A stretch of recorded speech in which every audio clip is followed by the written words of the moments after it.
We're live. All right, motherfuckers. Hopefully this works this time because Swolenormous is polite enough to make sure that he can help me to fucking get this shit to work. Because I'm having serious fucking issues. And it sucks. 35 watching stream resumed. All right, I think we're fucking good to go. How are you motherfuckers doing? Better. Good. All right. Excellent. We're on, motherfuckers. We're on. So we're a little fuzzy, it looks like, but we'll render. We're a little fuzzy, it looks like, but... And somebody needs to mute my shit so I can hear myself in the background. But how's everybody fucking doing? We are here to talk to Trey Head. He's from the Instagram and YouTube channel, What Can I Change? Joining us is my lovely wife, Damn Serenity. Crystal, you want to tell them about yourself? Sorry, I was trying to get this set up. My website is Damn Serenity, and I provide online classes, yoga, circuit training, Pilates, lots of stuff. Excellent. And just for those that are wondering, Crystal will be hosting a live event on, and we'll have it working smoother than this fucking time, but she will be hosting a live event where the women are taking over Every Damn Day Fitness next week. It's going to be her, Michelle McDaniels, Charlie Gold, and Christina from Instagram. So we will have more information about that later on today. I'm going to be working on the thumbnail today. It's on my list of to-do things right fucking here. We also have Mr. Obese the Beast joining us. John, you want to introduce everybody to you? Hey, yeah, my name's John, Obese the Beast on Instagram and on YouTube. And then I also have a podcast called Work for Change if you want to check that out.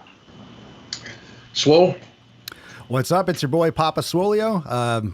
Swolenormous on YouTube, everywhere else, Daily Swole Podcast. If you want to catch me, daily live streams, and most of you probably already do. Somebody says that they hope the cat will join with some devil ears. The cat's behind you already. Yeah. The cats don't He's leave there. her side whenever possible. It's probably the other two are surrender. And the man of the hour, Trey, do you want to introduce yourself? And tell them, pump all your shit. Tell them where they can find you because you deserve to be watched. My name is Trey. I go by What Can I Change? You can just follow me on Instagram or here on YouTube or Twitter. And I like to explore Tumblr because it's a really funny place. So I've never tumbled. I've never tumbled. Yeah, there's some crazy stuff over there on Tumblr, man. There really is. I'm just picturing Alan actually tumbling like in a gymnastics gym. Oh, that I've done. I used to be a gymnast. Oh, really? Oh, yeah. Actually, I've heard that. Yeah. Makes sense why your arms are so big then. My arms are not big. They're like, well, I mean, they're not small, but they're not big. So, the Alan in tights. I look sexy as fuck in tights. Somebody's in the comment. Ask Crystal. Yeah, babe. Later. Friday is tights day. Our son's probably watching this like, oh fuck. So man, tell for those of you that haven't seen it, I shared one of Trey's videos on my Instagram. Dude, I found it would be really, really good. So we would like for you to tell us about our journey or your journey, and then we'll probably ask a few questions from the crowd and a few of our own questions and stuff like that. But I really found your journey to be interesting. I like binge watched all your videos after I saw the first one. So tell us about you. Man, really, it all started. Well, I was 357, then I lost some weight, and then I gained it all back to 363, right? And I just started having heart problems, and I just kind of noticed it was starting to get hard to walk around. I started having hip problems, and I was just kind of like, man, you know? And then when I stepped on the scale and saw 363, I was like, dang, bro, like, this obese life is just not fun. Like, being big and jolly and eating all the time, yeah, it sounds good for a minute, and then it sucks. You know, it's just hard to go do anything with friends. You can't run around. You can barely play with any of your nieces or anything, you know?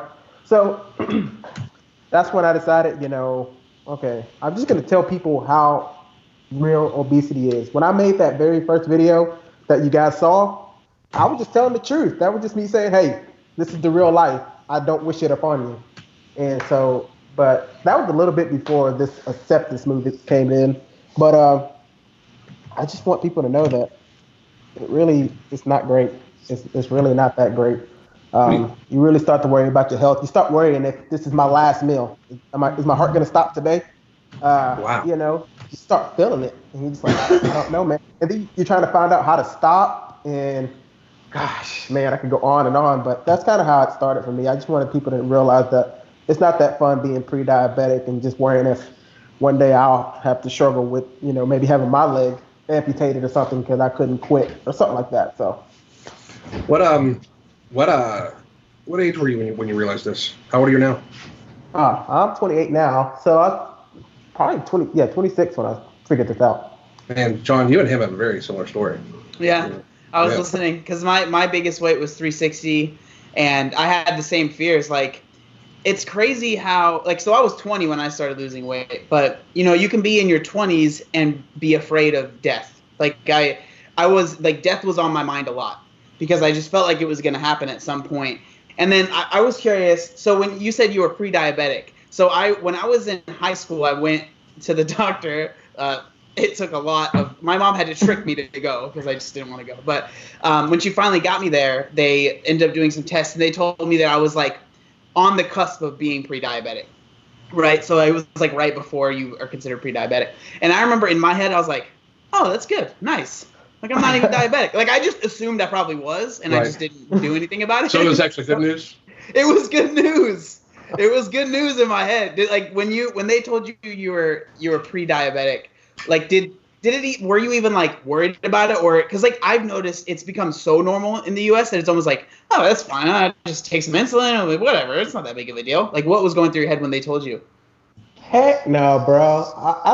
I did not want to hear that at all. Because like I said, even in the video, like, I was having trouble, and I was thinking about, like, I had ED and I wasn't going to be able to have kids or anything. So I'm struggling with all that. I can't have kids. Now I'm pre-diabetic. Take me now. It's like, what's the point? Like, I can't even live life to the fullest at all. So hearing that was just like, well, it's either make change or die. That's really how I felt. So. Wow. That's very, like, I'm hearing that more often. Like, I think Charlie, we all talked about Charlie Gold a little bit, and I saw Trey. I saw you comment on her stuff too, where the dark side of obesity video. Dude, Crystal and I had a video we were going to release that day, and we were like, fuck it, like this. Go. We told our audience, go watch this one instead. Like, I really thought it was that important. But she talks about that, where it's almost like, do I want to live? And Crystal and I deal with this a lot, where it's like people are so far away from health that they almost just kind of give up. And I think that's why that what you and I do when we bust out people, and John, you do it too, when we bust out people that give really bad information to these people. I think that's why it's so important, because they're already ready to quit. Trey, what got you to change your mind? Well, I guess it was just more of a reality check. The scale just kind of showed me where I was. Because I was in powerlifting, right? So I was a state championship powerlifting. I was like, okay, I'm chilling. But after powerlifting stopped, I was just like, okay, well, I'm just getting bigger and bigger. At the time, my girlfriend was as big as I was, so it's kind of easy to stay big. So I guess, like I said, what made me change my mind is like, I can either just continue down this path, which I'm not going to be around for a few more years. And here's the thing, guys, even if I stayed alive, I couldn't do anything. Like, the fact that I could not have kids was just absolutely destroying me. And that's what was bothering me the most. And I was just like, I can't live this way. Even so, man, it's not even if I wanted to, like, die or something. It's just like, even if I live, if this is it for me, I got to make change or something. Because, I don't know. Or my bigger fear is, maybe I get the weight off. Because, like, here's the one thing. People don't actually deal with the mindset that comes with the losing the weight, So let's say I do get the weight off for a little bit and I do whatever I got to do to get it down. Then I do have children, and then I just get fat again. And now I still can't do anything with my kids. Everything still has to change. And so I was like, man, it's going to be a real journey, but trying to quit eating all this stuff all the time is just difficult. So I don't know, man.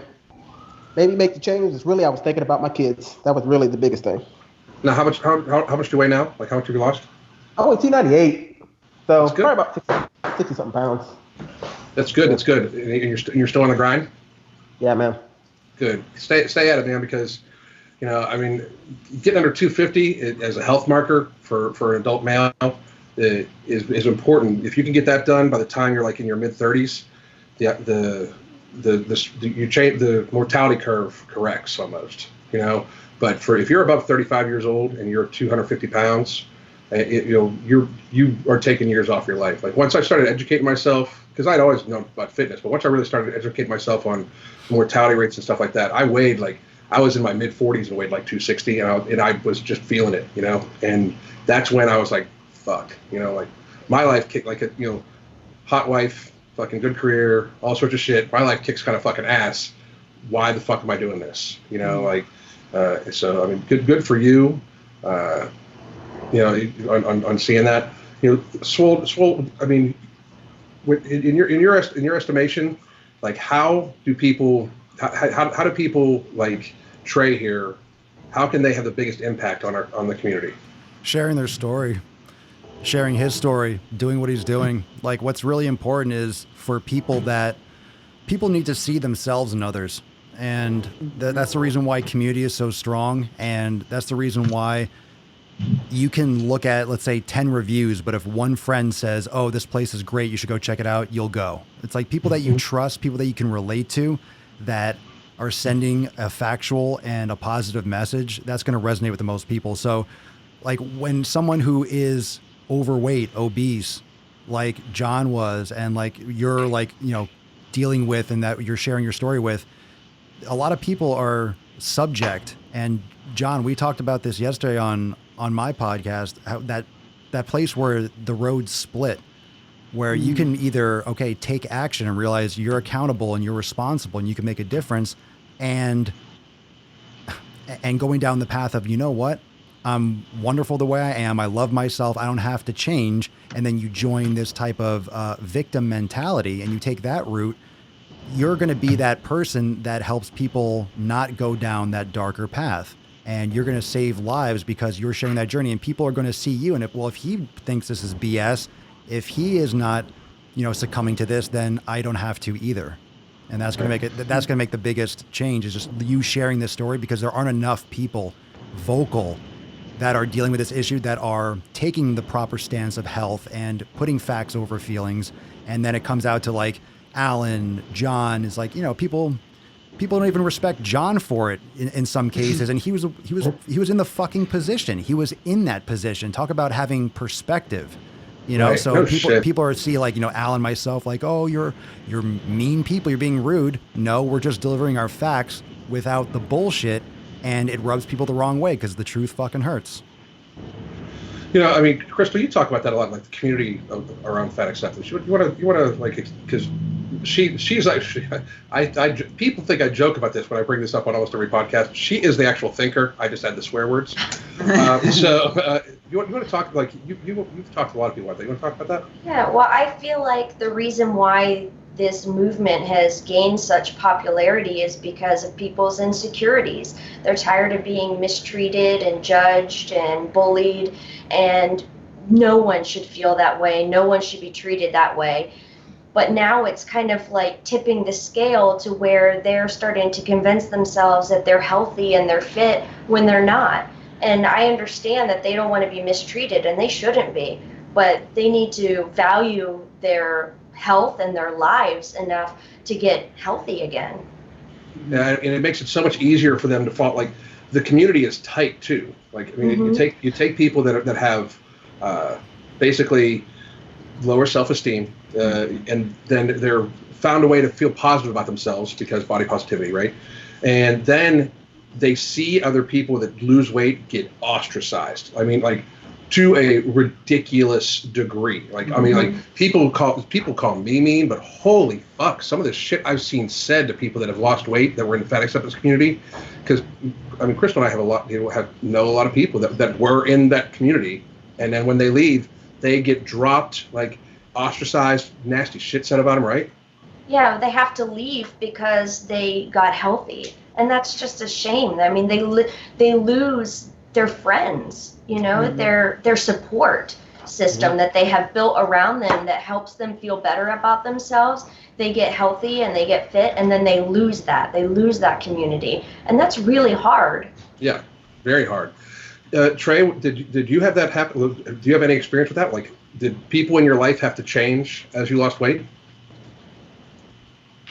Actually, I would say most people in my life were perfectly fine with it. I was never part of that movement, so I never really dealt with having to come out of it.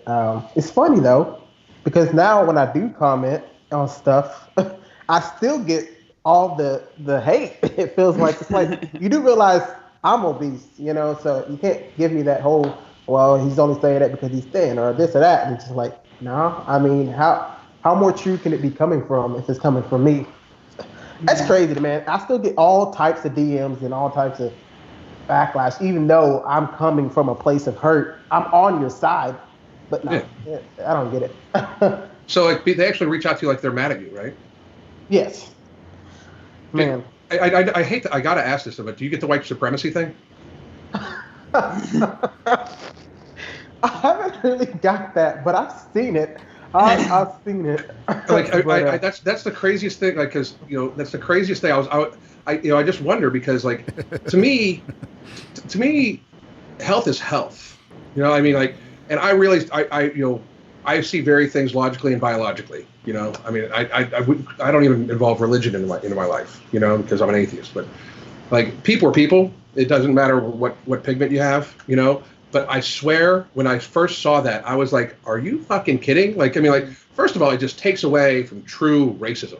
Like, it really does. It takes away from it, which I'm sure I mean, and I hate to even say this because it's just reality. But if you're a person of color in the world, you've experienced racism. It's just fucking crazy, but you have, But to me, it takes away from that, like where somebody that you can't change the color of your skin and any more than I can. Well, I can get tan, but like, you know what I'm saying? Like, but you can't change that. And yet people that can lose weight, all of a sudden adopt it. Like it's the same type of bigotry that, same type of ignorance, like there's factual things around being obese that are just not good. There's no factual things about, people being different races that have anything to do with character traits or anything like that. There's none, And I just find I find it like it's like the co-opting of different things to scare people with, like, I mean, like Swole and I have gotten called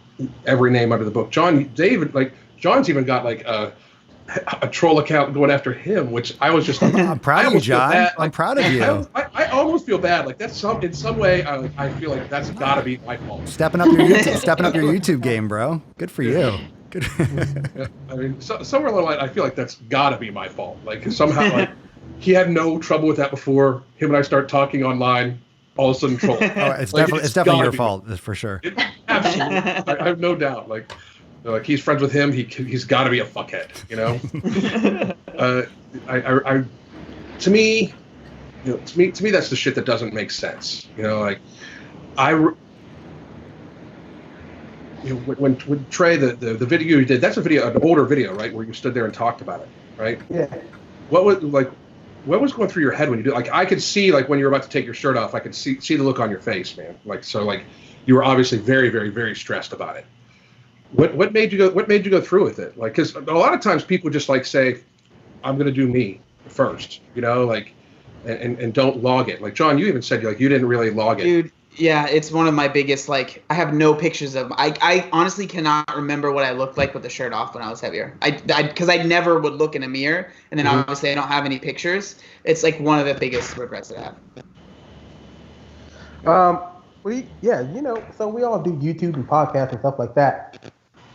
Really, people don't realize that you're just by yourself, So I'm just standing there in a room all alone, and I'm thinking all these thoughts in my head. So yeah, when you saw me take off the shirt, I was just like, because I'm the type of cat who didn't look in the mirror and all that. But now I'm seeing myself in my own camera, taking my shirt off, and I'm seeing all the. So what it's darker, folks. The more you start having the insulin, the diabetes, and all that kind of stuff. You have dark patches on your skin, like on my neck or under my arm, stuff like that. So I saw that all on my stomach, and when I was trying to tell people about it, and I was telling people about my rash that I get it's just so painful that it's hard to just sit there all day.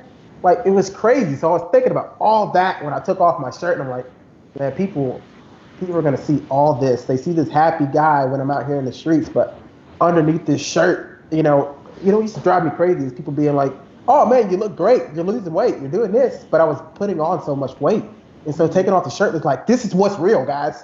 This is what's real. Don't be fooled by being under the shirt or trying to compliment me. This is reality for me. So I guess that's how I felt when I was going through that video. What was your crutch food? My crutch food? Yeah. The cheese. I remember one time, I said this on another video, but the cheese blocks, right? People buy cheese blocks. Oh man. Dude, I remember one time I got like 2 pounds of that, and I was like, dude, that's gonna last me like 2 days. I ate it in like 30 minutes. I was like, 2 pounds of cheese in 30 minutes. Oh my god. I used to do that too, man. I used to cut up the cheese blocks into squares. And that was something that I was taught from my dad, actually, when he actually still lived with us. My dad, he doesn't know anything about nutrition, but he would eat cheese, and then he would eat grapes, and he'd be like, one makes you poop and one stops you from pooping, so they cancel each other out. And I was just like, okay, Dad. But then I started eating like blocks of cheese. I would just eat like, for me, it was like the sharper the cheddar, the better it tasted by itself. Oh, dude. I'm screaming my fucking name. Yeah. But Crystal, what is it? It's cheese. Yeah, cheese, processed flour, processed sugars, things like that are the most addictive foods. Yeah, I mean, like actually, like addictive. Like they have addictive properties both chemically and emotionally. Mm-hmm. That's interesting, because I have been almost completely dairy free for like almost 2 years now. It was like a New Year's resolution I had in 2018. And I just did it for it would help my skin and stuff like that. But that's interesting because I never really even did it for that. But it makes sense because 100%. And one of my crutch was soda. So I drank. I was telling Dash yesterday. I drank over 2 liters a day every single day. Cheese soda, baby. I'm sure. I'm sure they have it. I'm sure they have it. Dude, you just gave some marketer a fucking billion dollar idea. I just vomited in my mouth. They're gonna call it Swolenormous soda. You'll be responsible for the death of Sharp thousands. Bubbly. Cheese is tough. Like mine's pizza. Like in reality, and I still occasionally have pizza. I don't have that bad a relationship with food, but I can if I get one, and I get one gluten free now because I got a little issue with gluten with my stomach, but we get the small or the medium because the portion size is what comes in the fucking box to me. So if I were to get an extra large, smashing it. Yep.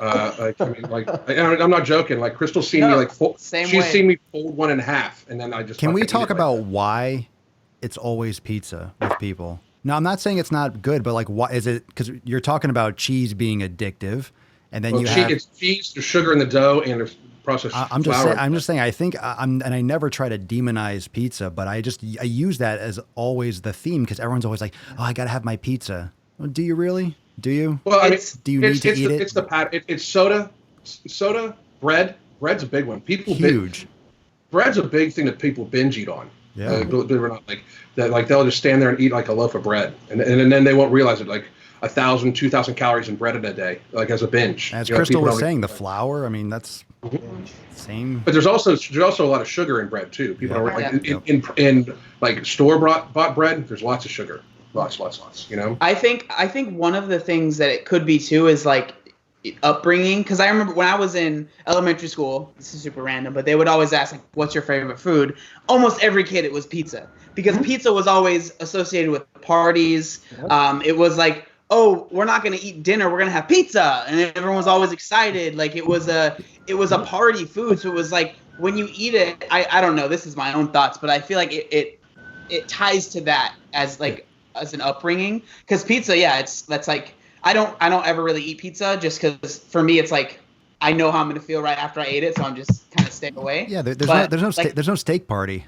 Yeah. Why is there no why is there no steak party, right? Bacon party, this is pizza party. It's that's a phrase. Steak. Well, party. even when you barbecue, Like even when you barbecue ribs, barbecue sauce normally has a very, very high sugar content. Yeah, So, very. although I mean, the thing, like, and John, what you're saying, pizza is also associated with drinking beer. Pizza is also associated with like other cheeses and hors d'oeuvres, and like, it's also like a feel good food. It's like associated with awesome sauce. Say hi to everybody. She's doing good. She's lost like no weight, but she's doing good. We're trying. We really are. No, she is not. She steals the other cat's food. We're actually more concerned about the other cats now. We're like feeding the other cats like separate from her because she's she's the alpha female. Not really. She just steals her food. Like really she's just the biggest. Yeah, she is. She just like kind of body checks them out of the way. Yeah, but so she's both yours then, right? So did it when you started really watching? Did you all of a sudden then realize how many calories you were taking in cheese? No, I have no idea. No idea. I just cranking it out, man, because you just see it. Like, I don't know if John, if you did this, but I mean, I would get the cheese bar, right? I would just walk out the store. I'm already unraveled it by then, and I'm eating it like it's a chocolate bar. I'm part of started. I never did that. You're dedicated, man. Yeah, that's hardcore, bro. I think that really is. I'm that cat. So I have a question. So now that you're on your journey, do you ever think back about the habits that you had and realize how bad they were, and realize that how much of like you were able to rationalize things? Like, for an example, for me, I would be upset that my friends that were around me, my family members, weren't overweight because we're eating the same types of food, right? So for an example, we would go to McDonald's all the time. They would get maybe two things. I was getting 2 McDoubles, 2 McChickens, a large fry, and a large drink. But in my head, I was rationalizing as they're having McDonald's, I'm having McDonald's. So have you kind of looked back at the habits that you had before the cheese or whatever, and realize, oh my gosh, like, of course I wasn't losing weight. Of course I was gaining weight. Yeah. So really it started my freshman year in college. I remember I just said, because I had to study so much, right? And so, the freshman 15, right? Mm-hmm. I gained 50 pounds my first semester. Freshman 50. My freshman year. Yeah. So, when I go back to those habits, that's what I really think about was, man, I was just eating with like no conscience because I was just like, oh, whatever. I'm just, trying to make it. And I thought I looked really muscular. For some reason, I felt like I looked like buff, but really I just looked round. So it's the conception you have in your head of yourself is what was making me all crazy. I thought I looked like this buff guy walking around. But no, in reality, I would just, I looked like a period at the end of a sentence, just a dot. So I guess that's where I was really trying to figure it out. I just had this misconception of what I was like. But like I said, once the chest pain started coming in and all that, then I realized, okay, Trey, you're not. So, I mean, any lasting effects? Has the doctor told you have anything to worry about now? No, man, my blood pressure's gone down quite a bit and everything. I get it checked weekly, so I mean, nothing too crazy. I'll tell you this though. I made that video the other day about how I still said I still struggle with my binging, because the binge eating disorder is real hard to get through, but it's a daily battle. But I was saying I got into a binge and I'm eating the mac and cheese, right? Man, I've never felt my heart pound so fast in my chest. I felt it in my chest and like in my neck. I was like, dude, like it kind of clicked back for me. Like, okay, Trey, just because you've lost this much weight doesn't mean the reality of your obesity isn't still there. Because of I'm still a big guy. I still can at any moment, still have those heart complications, So I guess, you asked if the doctor had said that. I see everything getting better, but at the same time, I still know I'm at a significant risk. Okay. Well, I mean, I hope your continued success, because, you're working hard and you're helping a lot of people, believe it or not. Like, people don't understand, like, with so many popular voices out there talking about the exact opposite, like how it's healthy to be, you can be healthy and overweight and healthy and obese. any voice of reason is welcome. Like in my mind, any voice of reason is necessary, because it like truly does mean a world of difference to people. Like if people don't start correcting the mentality behind it, where we listen to these people talk about how awesome their life is and all like that, and then you'll eat whatever you want and you'll be fine. Your body will correct itself. Like I don't know that many people that can actually intuitively eat. I don't know that many people that like. I would intuitively eat a pizza. I swear. Like I mean, like I would intuitively eat a pizza with 6 beers almost every day. Like I mean, like not to get drunk, but I love the taste of beer. I would intuitively eat it because I love the taste of it. Like listen to your body is listen to your brain. And when you're morbidly obese, listening to your brain is almost impossible, because you can't actually have that type of thought process. Like you're always feeling hungry. You're always craving something. When you're addicted to sugar, you're always craving sugar. It's an addiction. The cheese and the fat thing. I mean, John, I think we were talking the last time where you like almost like it's almost like fear in your face when you were talking about it. Like like if you would like, holy shit, if I actually went back and started eating like that again, like what would happen? Yeah, it's crazy. Like, because people ask me now, are you afraid of going back to where you were? And for a while, like. I know you said you're struggling with binge eating, which, maybe we can talk like privately and I can help with that. But when I was struggling with that, I did fear maybe I will go back, because I didn't feel like I had mastered my nutrition by any means, right? I felt like I was grasping at straws for the whole time. And so that's why I'm so, now when someone asks me that question, it's like I understand now the habits that I had that got me to that point. And I understand like, it would honestly be hard for me to do that because of how much I enjoy working out, how much I enjoy like eating right, not feeling like crap after I eat a meal. So like it would be genuinely hard for me to get to like my previous heaviest size. Like I could definitely gain a little bit of weight. Like that's not that big of a deal to me. I'm not that afraid of that.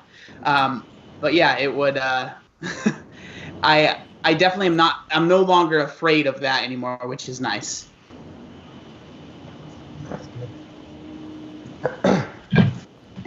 We'll be right back, folks, with another one. And then Alan returns. What he was doing, nobody knows. What's up, motherfuckers? Sorry about that. The cat knocked over one of the lights, so I had to go stop the cat. And then I switched over the camera to hopefully have a better resolution. Much better. Were you on a high frame rate with the other camera? Yeah, I was streaming in 4K like an idiot. Oh, yeah, so. I know, dude. I'm new to this portion of it. So Trey, I'm curious with like what was there like did you ever have like a click moment? Because we've talked about when you said you saw the scale, but like when that click moment happened, what was like the first thing you did? What was like, okay, this is what I need to do right now? Made that YouTube video. That's the first thing I did. Really? Yeah, I made so that video. That was your click moment, was that video? Yeah, I made that video so cool. then. That's so cool. I was just trying to get some accountability, honestly, right then. I just wanted the people to see, like, man, this is happening today for me, guys. It's happening today for me. Dude, social contracts are huge. That's why community is everything. You know what? That's great is that you decided to do it and you just did it. It's amazing how many people do so many other things and are hesitant to put out their first YouTube video, because guess what? And I know Alan, everyone here that's gotten trolled before, people don't make YouTube videos because they're afraid of the fucking comments. Yeah. It's like, don't read that shit. Don't read that shit. Don't read the positive or the negative. Hit a couple hearts on some things that kind of in the first few, because they're subscribers, and then freaking move on and make another video. Who cares what anyone thinks? Like, good for you, man. Yeah, no, I mean, to actually have it be like that moment is fucking huge. Yeah, that's awesome. Because I can pinpoint mine to a couple, but nothing crazy. I can pinpoint mine to like, well, Crystal was like, you're snoring like a freight train. I'm not sleeping. Because I felt exhausted. I felt super fucking tired, right? But like, I didn't know why. My performance was going down in the gym and everything like that. And then she was tired. I was like, you okay? She was like, looked at me like, Gave me that motherfucker. Like, I love you, but this is fucking getting wild. Yeah. Alan, because you did like powerlifting for a while, right? And that's when you kind of bulked up.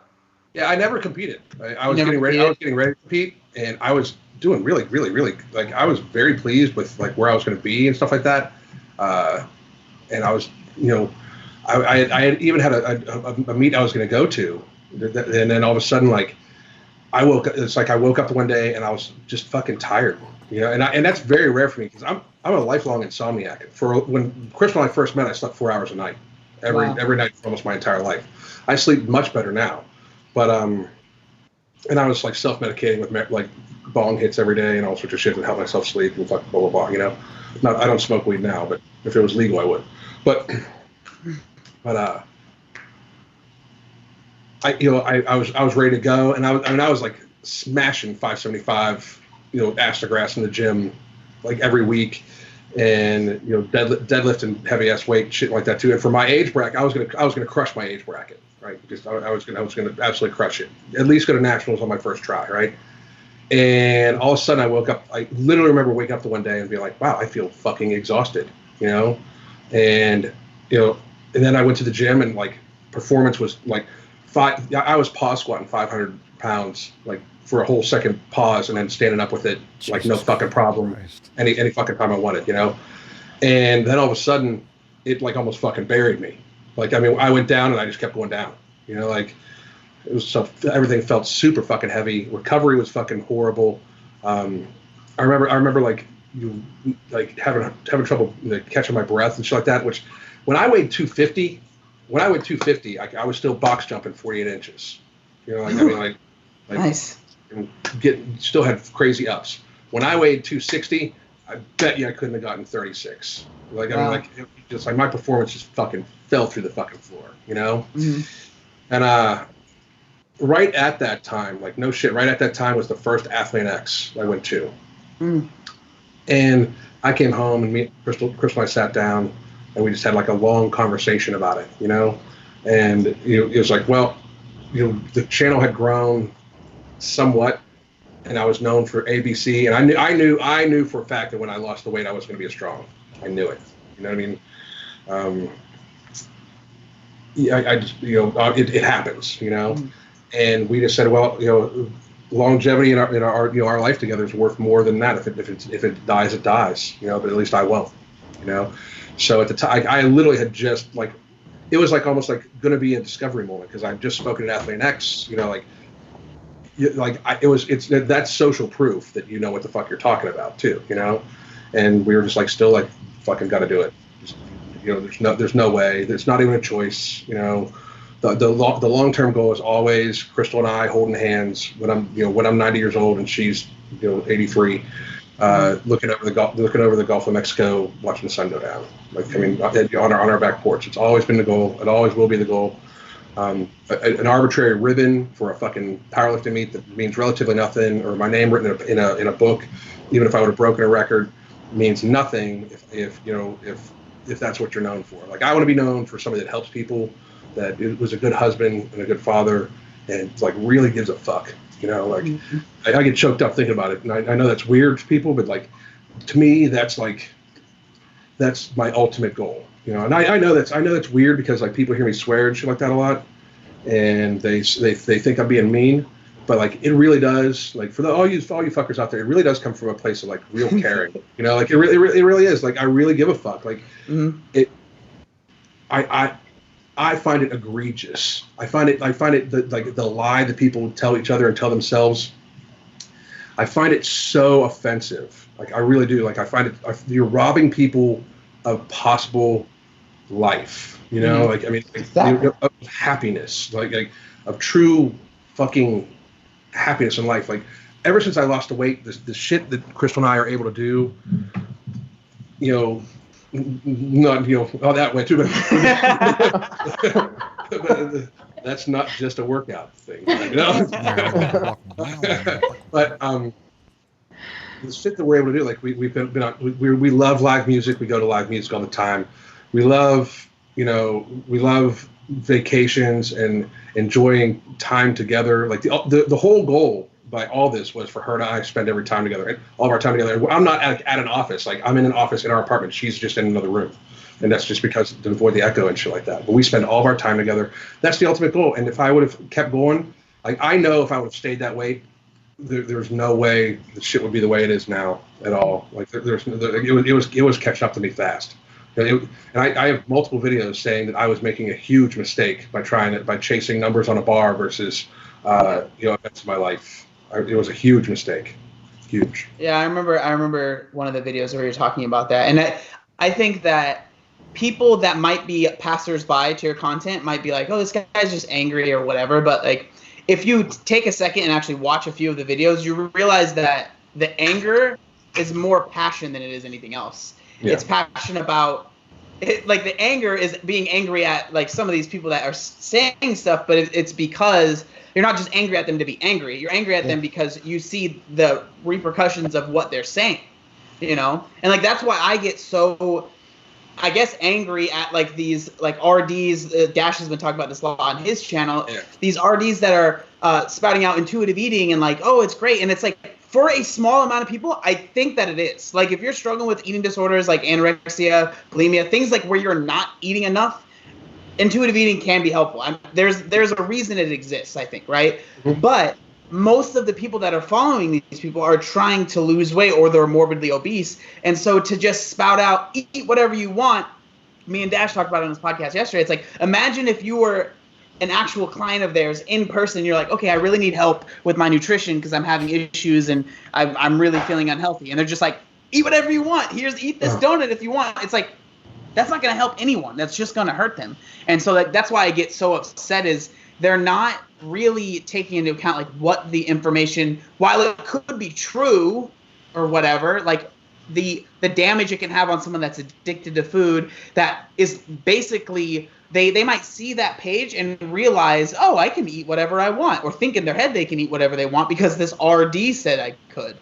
And while their intention might not be that, and if you dig really deep into their content, you realize maybe that's not their message. It's like the pictures that you're posting and like when people are scrolling by, that's what they're going to see. That's why I get so upset. And then it's the same thing with the health at every size. A lot of the women, because again, we talked about why is it more women? We had a whole thing about that. But like a lot of the extreme women on that, there are some that are very morbidly obese and very large, but a lot of them are just relatively heavy.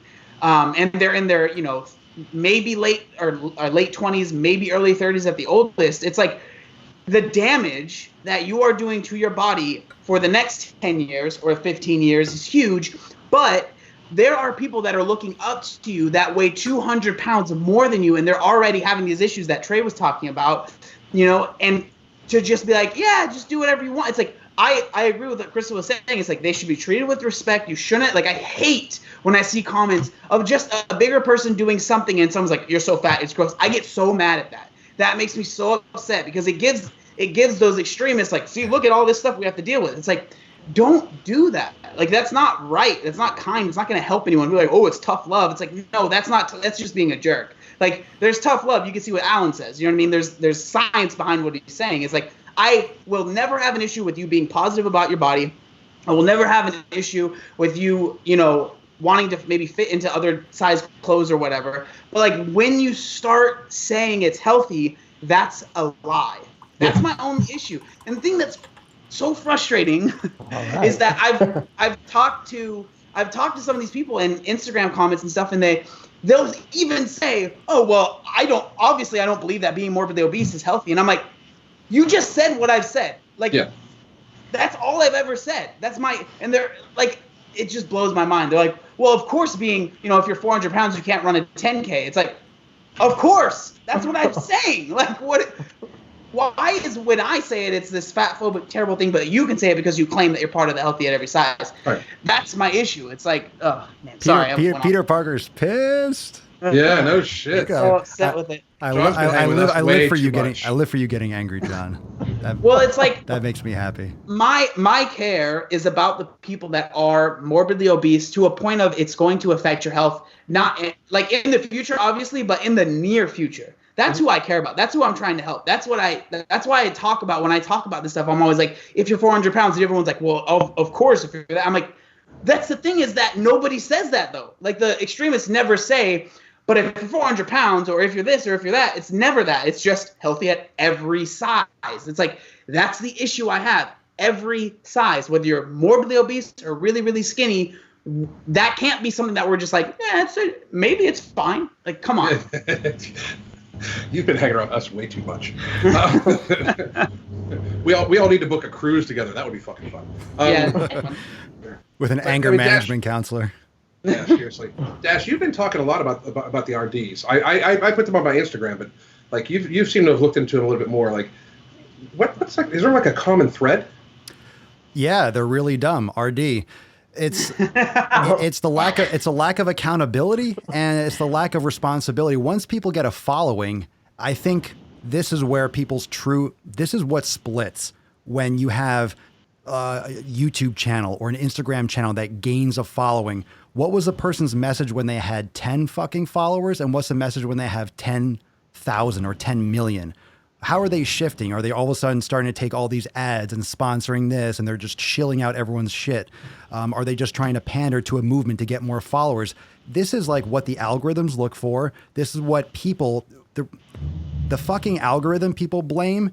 People make the algorithm do things, all right? Mm-hmm. The algorithm is showing what people tend, and the way human beings, it's reacting to the way human beings naturally tend to think, and it's exaggerating it. Everyone blames the algorithm. It's because human beings fucking act that way.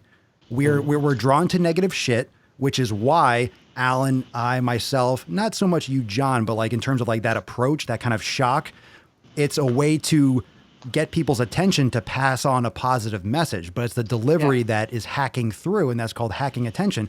And when we have the way human beings are wired, and like the way they're looking for information, these accounts are just they're pandering to that audience.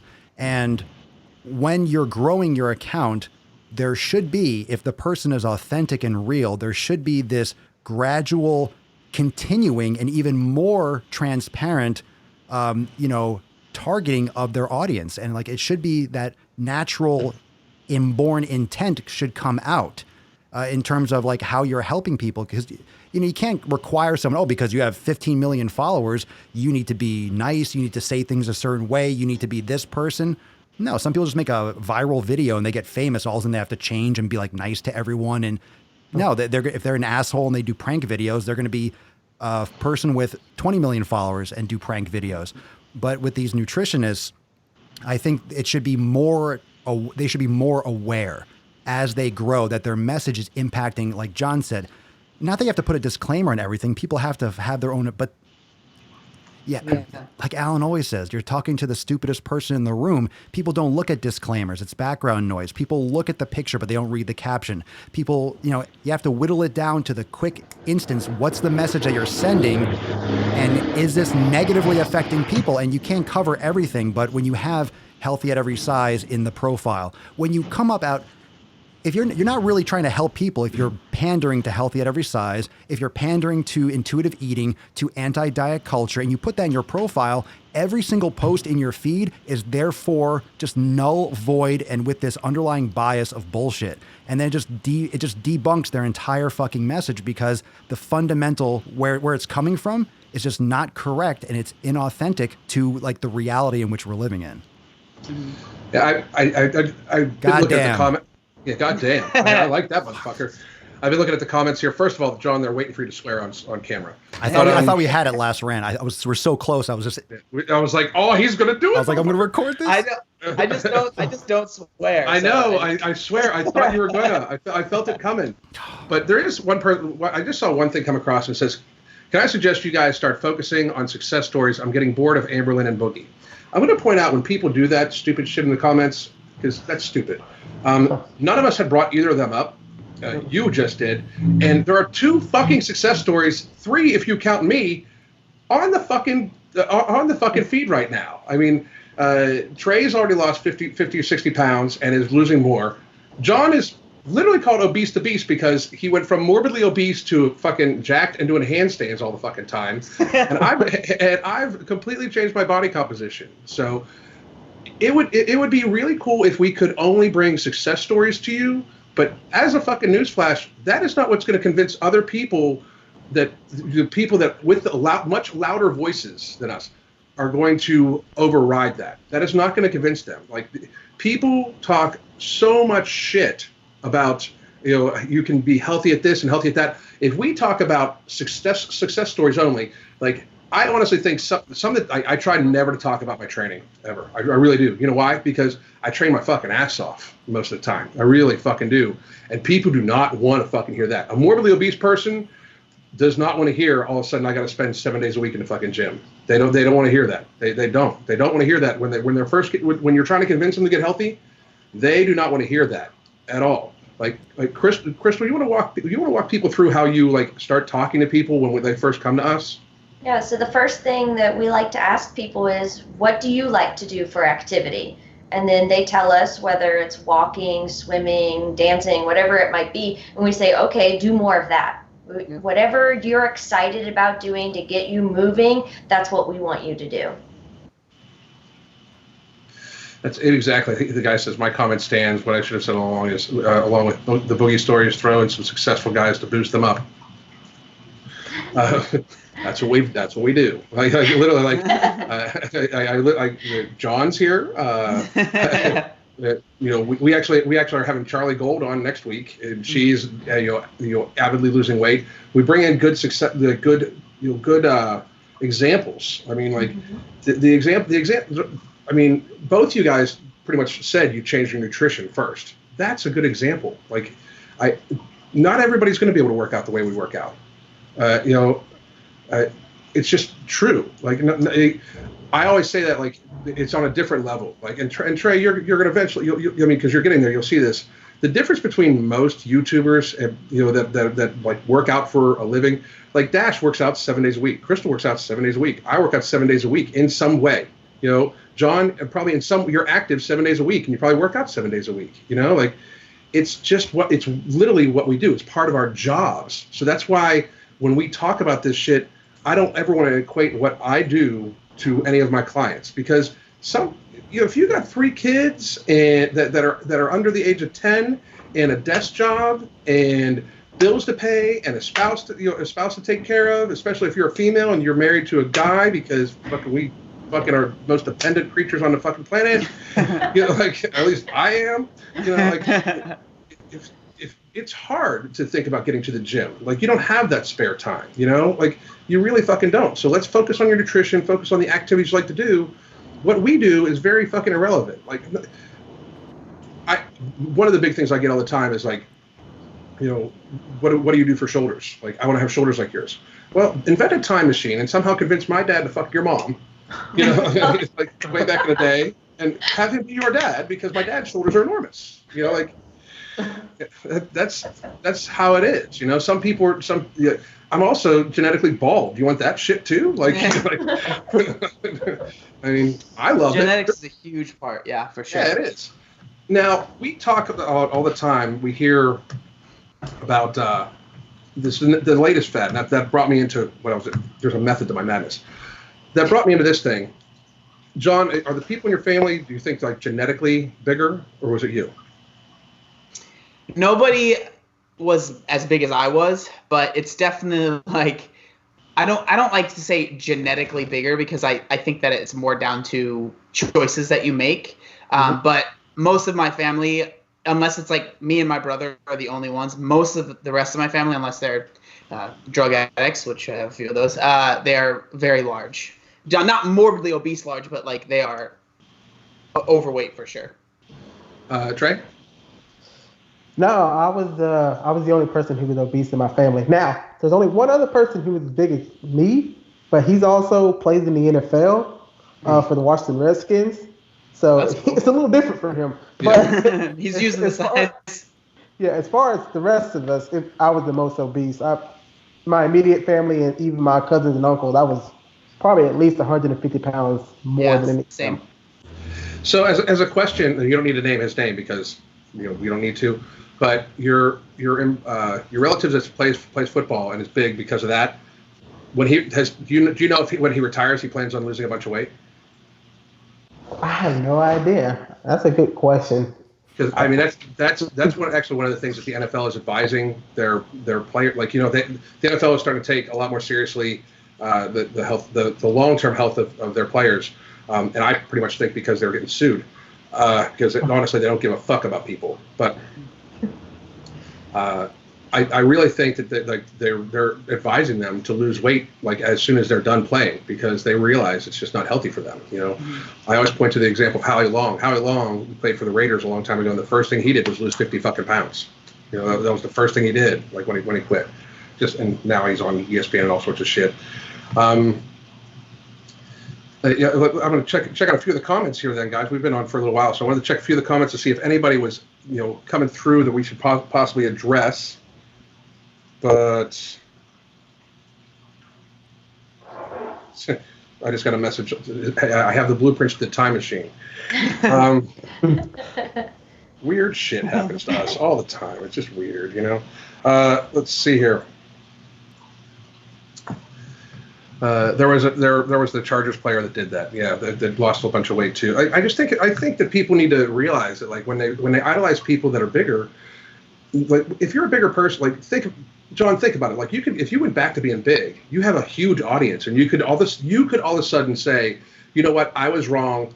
Here's what I'm gonna do. I'm gonna let myself gain 100 pounds, and you could convert like a decent portion of your audience right now to that, probably. You know what I mean?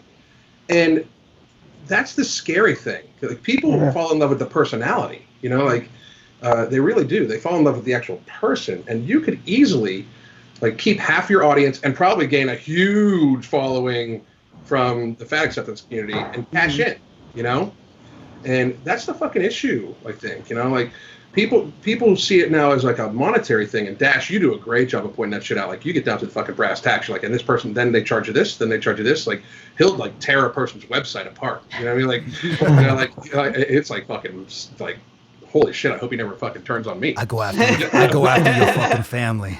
Your cat, your dog. Yeah, it's fucking crazy. Like, because we try to, like, I know that this is something that we talk about. Like, we talk about our coaching trying to be like net neutral. Like, the money we're going to save you on the food you eat will pay for the service, right? But if you're already eating a shit ton of food, to buy a book to tell you that it's okay, or a service to tell you it's okay to eat a shit ton of food, I mean, to me, that's pretty fucking, like, it's kind of low down and dirty, Like, there's so much money involved in it. Is that why you and I will go around the room. Is that why you see people jumping on this bandwagon so much? Because, Trey, you said you had never even heard of it when you started losing weight. We talk about it often. Like, the four of us besides Trey talk about it fairly often. It's become so big in the last year. Like, fat acceptance. It's become so big. What do each of you guys think is the reason why, besides people's, people wanting to be accepted, which is true, and more people being obese, the fitness people that are jumping on board, like, where's the line drawn? Like, where do we see this going? Trey, you're the guest of honor, so you go first. Jeez. Oh, man. I think, like you said, man, it's easier to go for us obese people because, one, we're starting to become larger in number to begin with, so we're an easy target. It's just easier for people to go after it, and then telling everybody, hey, you can just eat whatever you want. It'll keep us big, and we'll be customers forever. I mean, it's just how it is. If we never lose the weight, you'll always have me. You know what I mean? All the way until you lead me to my grave, which is how I feel is really going on. But man, yeah, like you said though, it really started popping up a year ago for me. Like, that's when I started seeing it big, especially when Tess Holiday came out with her. Mm-hmm. There's gonna be a whole bunch of people in the comments. Oh no, they're talking about Tess. Oh my gosh. But she was just the biggest one, kind of literally. And so, damn. Tess Holiday has left the chat. But sure, a few of them were watching. Good. We're the easiest target. They could learn something. We'll stay around. If you keep us big, we'll stay around forever. So I think that's why people tend to go for us. All right, Crystal? I kind of worry about the people that join it for a sense of community, and then they realize they can gain popularity and have a following and stuff. And then if they do get to a point where they realize it's unhealthy, how do they get out then? Because then they're afraid to pull away from that community, losing that following. A lot of times that's their income. So I worry about the people that feel stuck, like where they want to get out, they want to be healthy, and they just don't know what to do and how to be able to continue to have a life they love and be healthy at the same time. John? I think that, so there's obviously the people that are joining because they do want that sense of community. That's a big part of it. I think that I wouldn't be surprised if a lot of like the fitness influencers that are jumping on board, I wouldn't be surprised if a big part of why they're starting is because they do feel genuinely, they feel like they did a disservice before with a lot of maybe like they went too extreme with, I'm going to diet down and do the show and like messed up a bunch of, I usually say women because it's usually the women that are, dieting down for these shows and they have this huge following, right? So I think it might be morally they feel bad. So they're trying, again, I like to use the pendulum analogy. So the pendulum was here. They're trying to swing it way back here to kind of feel like their morals are better. But then it gets to like that might be the start of it. But then it's like, oh, wow, there's a lot of money that can be made in this and virtue signaling, right? Like I was that person, but look how much better of a person I am now. You should follow me. This is random, but I actually I saw Madeline Georgetta. She made a post on her main Instagram talking about how she had a friend that was overweight and she stopped being friends with her because she was overweight before. And she went on this huge like Instagram rant about it. And this was just like, I never look at her stuff. I think I saw a video of Dash's. And I was like, let's see. She actually messaged me one time and never responded. But I went through the stories and there was like 15 of them. And she was explaining why she felt the need to do it. And I'm just like, there's no need for that. Like you're doing that for virtue signaling. Like it's very obvious that you're doing that because you want people to be like, oh, wow, look how much better of a person she is. It's just like, so I think that that's a big part of it is it starts with maybe feeling bad and then it turns into, oh, wow, there's some money to be made. It's not a good deed if you go and tell everyone about it. Exactly, man. It's like me. Yeah. It's like me. Look how good I am. Fuck you. Like those people that film themselves giving a homeless person $100. Like just don't film it. Just give them the money or whatever it might be. Like, Instagram or it didn't happen. Instagram or it didn't happen. So fucking true. Yeah. So fucking true. Well, hey guys, we've been on for a little while. I don't want to keep everybody too long, and I know people are busy. I know people are on different time zones and shit like that. So I want to thank everybody for joining us. And again, next week the ladies are taking over. It'll be my wife, Charlie Gold, Michelle McDaniels, and Christina are going to be on talking about all the probably similar issues, but other issues that involve too, because it's a very eclectic group of women. I think it's very, very neat. Yeah, I like that. Yeah, I mean, because there's like, Michelle, and then there's a muscular girl, and then Charlie, and then Crystal comes from a place of yoga and coaching and stuff like that. So I think it's gonna be really fucking neat. I'm looking forward to sitting back and watching for once. So yeah, very fucking cool. Everybody want to tell everybody where they can find you? Yeah. Crystal, go first. Ladies first. Okay, Dan Serenity Athletics on Instagram. And John? Yeah, Obese to Beast on YouTube, Instagram, and Work for Change podcast. Mr. Papa? Swolenormous and Daily Swole podcast. Check me out, Bish. And Trey, but before you sign off, I wanted to let you know we're going to stay on afterwards, and I'm sure John mentioned it before too. If you ever need help with your stuff, Crystal and I really do try to make sure that we help anybody that's trying to help other people. We try to help those people too. So we're going to stay on after. I wanted to make sure you stayed on after with us, because very realistically, I think you're doing a very, very, very good service for people by putting yourself out there in a way a lot of people are not brave enough to. Yeah, it's brave, exactly. So my hats are very, very, my hat and my hair up, bro. Very often. So where can everybody find you, man? At what can I change on Instagram, and just what can I change Twitter and here on YouTube. All right, man. It's been a pleasure having all you motherfuckers. I appreciate it, and I'm sure we'll get together again soon. Yep. Goddamn.